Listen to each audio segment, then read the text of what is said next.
So 2 things before I begin. 1, we're not going to be talking about Druid or Priest, which basically went untouched in the nerfs and are already top tier and will continue to be after the nerfs. So these are all of the decks that are up and coming or will probably be even better than they are now after the fact. And then second is the order really doesn't matter for this list. It's literally just the 7 top decks, in my opinion, that are going to rise in the meta. And it's literally just the order that I go down the list. Like I'm starting with Quest, and we're going to go down the list down here. So the order does not matter. First is Quest Warlock. Quest Warlock is a deck that's already extremely solid. It's probably bottom to mid tier 2, just as is. Nobody really talks about it, but it has a lot of survivability.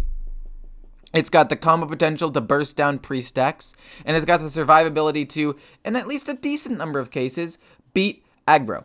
Not all the time, like Demon Hunter had a lot of sustained damage, and with the nerfs coming in, it'll be helpful. You can now Nether Breath their Arcane Sun Fury and kill it, whereas before, you couldn't even do that. But a lot of like little nerfs are going to make that matchup a little more doable.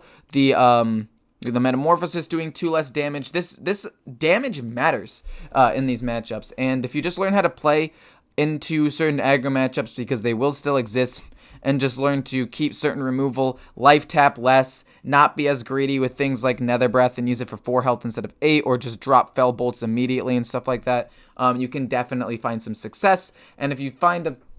Sorry, there's a bug. If you find that you're playing against a lot less aggro, take out 1 Fell Bolt and put in an Abyssal Summoner, and that is really the only change I would make for a slower meta. And so yeah, the first one is Quest Warlock, and we're going to jump into 7 different decks, so let's just jump into the rest. The next one is Galakrond Warlock. It's a pretty solid deck all around. It's very, very similar to Quest Warlock. In fact, that's why they're so close together. First of all, I just made them both at almost the exact same time, because I was like, if I make Quest Warlock work, why not Galakrond Warlock? Both of them, as of right now, have like 60% win rates for me. And after the nerfs come in, where these decks aren't being touched and a lot of their bad matchups are getting hurt at least a little bit, and their good matchups aren't being touched, which means that they'll have more consistent good matchups, all these things combined are just really, really good. This one does slightly better in Dispel Druid. Quest Warlock does absolutely terribly in Dispel Druid, unless they don't have ramp and you have Crazed Netherwing for their Glowfly Swarm. This version does better because you're more proactive. You actually have win conditions of your own by flooding the board and then developing with Galakrond. And then later on, once you have the weapon out, if you get a board to stick for like a turn, Alexstrasza their face, slam, hit with your minions is a good way to just kill them in 1 turn, especially if they don't have that removal. So I think that this deck might actually be slightly better than Quest Warlock, maybe at least a little more consistent, mostly because of the fact that Quest really relies on you getting a couple of specific cards for free, or at least 1 or 2 cards for free that are really, really important. And if you draw a ton of bad cards for free, then it's ultimately not going to get you anywhere. Also, since it's not proactive and it's reactive literally the entire game, you have no real win condition until the end, but at least this one has more consistent win conditions. If you find yourself playing against a lot of aggro, despite the nerfs coming into at least Demon Hunter, take out an Abyssal Summoner and put in a Fell Bolt. It'll just be extremely useful. And you're wondering why I have Acidic Swampus in a lot of these decks is because I think that Hunter and Warrior will still be quite prevalent in the meta, which means that there's still going to be some weapon removal. So that's why it's in this deck and Quest Warlock. Moving on. So I already did 1 take with this deck, and I kind of ranted about how good it is going to be for like 3.5 minutes. So I'm going to tone that down a little bit and make it like a minute and a half. This deck is going to be a top 3, top 4 deck. Even though on paper it's definitely weaker than things like Priest and Highlander Hunter and what's it called? The other one, the Spell Druid. Even though it's weaker than all 3 of those on paper, it has a winning matchup into all 3 of those decks. And those 3 decks are what I've heard and what I predict as well to be the top 3 decks in the meta, at least at first. So Merlok Paladin will just breeze through. If you only have enough dust for like 2 legendaries because you're dusting your Demon Hunter, let's see here. 1, 2 legendaries. You don't even need Octosara. If you want, you could take it out for another Pride. So if you only have enough for 1, just take the legendary for a late game option. And then just build a really cheap aggro deck. This is going to be, first of all, probably the best aggro deck in the game. Second, might be a top 4 deck with The only reason why it's not top 3 is because even though it beats the best 3 decks, I think it does kind of suffer into all the rest of the matchups, like Mage, like Warlock, like Demon Hunter. If controlled Demon Hunter rises in the meta a lot, that could be problematic. Libram Paladin with healing could be problematic. So I think this deck has the potential to be extremely good. It's cheap. It'll be the best aggro deck in the meta by far, in my opinion, at least at first. And yeah, that is about it, dude. This deck is going to be so good. Holy moly. And that's not even including the fact that right now with this deck, I am 11-3 with this deck right now. And that is before the nerfs and before people start playing more hunters and priests and where is it? Spell druids. Like, oh my god, this deck is going to smack. It's ridiculous. Similar to Murloc Paladin, I think that Pirate Warrior is going to be in a very similar boat. If you look at the win rates right here, the win rate against Tempo Demon Hunter is bad, but it's getting nerfed. Highlander Mage is bad, but it's getting nerfed. Galakrond Rogue, it's bad, but it's getting nerfed. Egg Warrior, it's bad, but it's getting nerfed. Although this one, both warriors are getting nerfed, so it's like they cancel each other out. But, again, Dragon Druid, Galakrond Priest, Highlander Hunter, all decent matchups. And they're going to be played more. And yes, sure, you're going to lose a little bit of damage from the Corsair Cache, but the point is you still get 3 attacks. You still have ways of buffing them up with things like upgrade and stuff. And the win rates might drop a little bit, but overall, I think that the win rates are still going to be very solid. I'm not as hyped about it as I am for Murloc Paladin, so I'm not going to sell it as hard. But if you want another aggro deck because your Tempo Demon Hunter isn't good, this or Murloc Paladin are the 2 ways to go. There's really nothing else to say about this deck except some of its worst matchups are getting nerfed. Literally, Galakrond Rogue, Tempo Demon Hunter, and Mage, and even Warrior to some extent, all getting nerfed. Whereas Spell Druid and Dragon Druid, Priest, and Hunter are all being untouched. Also, I think that you should do well against Warrior if they're going the aggro build because they don't have as much control. So it really depends on what build of Warrior becomes popular. But since I think that they're going to be a lot more Priest and Druid, the aggro Warrior is going to go up and the control is going to go down, which means I think that this win rate's also going to go slightly in your favor. So 50-50, favored, probably more favored in the future, and then probably more favored in the future, and then favored, like, it's going to do so well. It's going to do so well. Oh my goodness. Dude, it is going to be a great time for aggro decks that are not Demon Hunter. Oh my goodness. Finally, we're getting to the good old Highlander Hunter. I think Highlander Hunter has the potential to be, once again, one of the best decks in the game. Like I've already exclaimed, Highlander Hunter is going to rise in the meta, so that's going to be a 50-50 matchup. But you smash Priest with this deck and do pretty well into Druid. It's definitely above a 50% win rate, but it's not as good as Priest. But again, with those 3 decks probably rising in the meta, at least at the beginning before the meta stabilizes, this deck will be on the rise. In fact, I took out one early game option and put in the Grand Slam because if the meta does slow down, you want another late game win condition. Now you might be wondering, Ecor, what are you talking about? Dragon Queen Alexstrasza was nerfed. Dragon Queen Alexstrasza doesn't fulfill the same role in this deck as it does in a lot of other Highlander decks that are slower.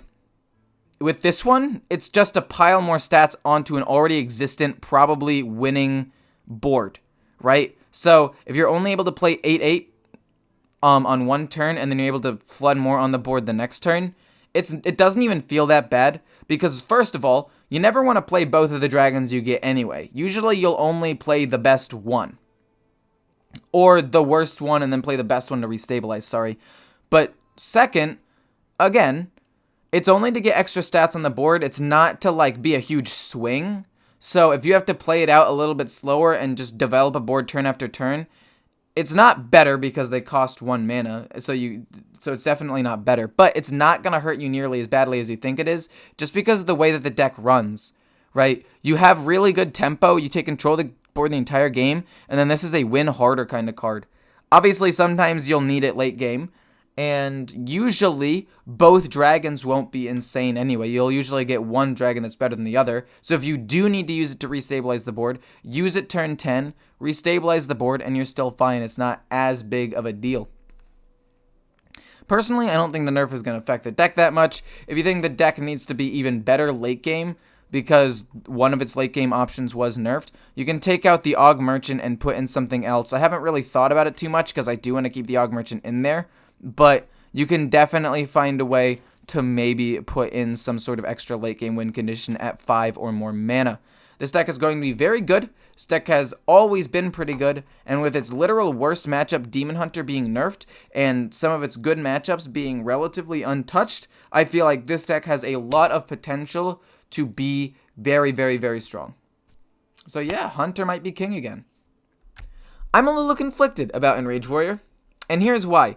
The reason it became as popular as it did was because it had decent matchups into a lot of decks, but it really beat down on Demon Hunter relatively consistently. And without that, with Demon Hunter being played less after the nerfs and being less aggressive and less fast, I do think that this deck will take a hit. More of a hit from the shift in meta than the negligible nerf to Corsair Cash, where you'll feel it occasionally but ultimately does nothing. Having the extra durability and drawing an extra card from Anchor and getting an extra lackey out of the Livewire Lance still is definitely more important than the one extra damage you're missing out on some of those attacks. In my opinion, right? You're losing 3 damage in total, but you're still able to draw an extra card or generate some more resources. I feel like the resources are more impactful, but that nerf making it a little bit harder to kill off Priest and Druid, and the fact that Priest and Druid are going to rise in the meta along with some new stuff that you can't really account for, and Demon Hunter falling, makes me think that Enraged Warrior is going to be in this weird state where it's still going to be a really strong, objectively powerful deck, but because of the way the meta shifts, it won't be as strong as it should be, considering how powerful of a class and how powerful of a deck it is right now. Not saying it's going to be bad. I think it's going to be very strong, definite tier 2. But I don't think it'll be tier 1, or if it is, a few changes will have to take place to account for the new shift in the meta. For example, like you might end up having to take out Warmold Challenger because you don't necessarily need it to like remove stuff anymore, and you might go for something like Lackey Generation. This might not actually end up happening. It's just an idea that might end up happening where you throw in an Evil Quartermaster instead, because if you're playing against slower decks, you want to have the lackeys in your hand for extra resources late game. So just little things like that could change around in the deck to make the deck stronger. Still have a ridiculous draw package and enrage package and crazy burst, so it'll still be strong. But I'm just mixed feelings about it. It'll be strong, but not as strong or dominant as it is now. So the last deck on this list is actually Totem Shaman. Yep, I'm surprised too. But if you look at the win rates of the 2 decks that I think will be high in the meta, which is Druid and Priest, and then again Druid and Priest down here, and maybe Warlock on the rise, it absolutely smashes these matchups, because if they can't deal with the totem immediately, you can just snowball the game and win. Obviously, you lose to some decks pretty hard. You still lose to Demon Hunter, but it'll be played less, hopefully. You'll still lose to Warrior, but it'll play less, hopefully, because the meta will be not super favoring Warrior, as I explained with Enrage, but also because it was slightly nerfed, and the 1 extra attack will make it a little bit harder to kill off some of the totems, especially the Manatide Totem and the Flame Tongue Totem, which are both 0/3s. So not having that 1 extra attack could be detrimental and help your matchup in that situation. You do still lose to Highlander Hunter, but you will beat at least a decent chunk of the matchups relatively convincingly, and it's just extremely fast, so you can climb and win games a lot. Right, you also have a little bit of burst potential with the Lava Burst, no pun intended, and if you feel the need to, you can run some Bloodlust. If you feel like you need some more finishing power into these slower matchups, I totally get that. I was trying to figure out a way to put it in right now. I think the current version of the build is pretty strong, but if you do want to put in Bloodlust, first of all, go right on ahead. Second of all, if you do and it works, tell me what you did. I'm actually kind of curious to see if Bloodlust would work better in this deck than one of the other cards. But overall, I think Totem Shaman shows some promise, especially considering the matchups that I think will be quite popular in the meta will be beat by this. And the matchups that it was bad against are a lot of the matchups that are being nerfed. So I think that this nerf will benefit Totem Shaman greatly. And I tried to show you 3 aggro decks, tempo deck, and some slower decks as well, just to give you a good variety of the decks that I think will rise in the meta. And once again, before people ask, like, what about Paladin, or what about Priest and Druid? How did you not talk about them? We've already established that Galakrond and Cube Priest, along with Spell Druid, are going to be top tier. We don't need to talk about those. These are the decks that will probably rise in the meta or at least see an increase of play with the nerfs, and you should look out for. And you might want to craft yourself, especially considering some of them are fairly cheap, like Totem Shaman. There's really low risk, high reward for this deck. Same thing goes with like Murloc, Paladin, and Pirate Warrior. Some of the other decks are a little more expensive though, so maybe do a little more research before crafting something like Highlander Hunter. But again, Highlander Hunter is still probably going to be quite strong and does well into a lot of the matchups. So use this information in whatever way you want. I think that this list is pretty explanatory on why things will be good as opposed to some other things, what matchups that they'll be good into. If you have any questions, feel free to ask me in the comments. So yeah, that is about it. I hope you guys enjoyed the video, and I'll see you in the next one. See ya!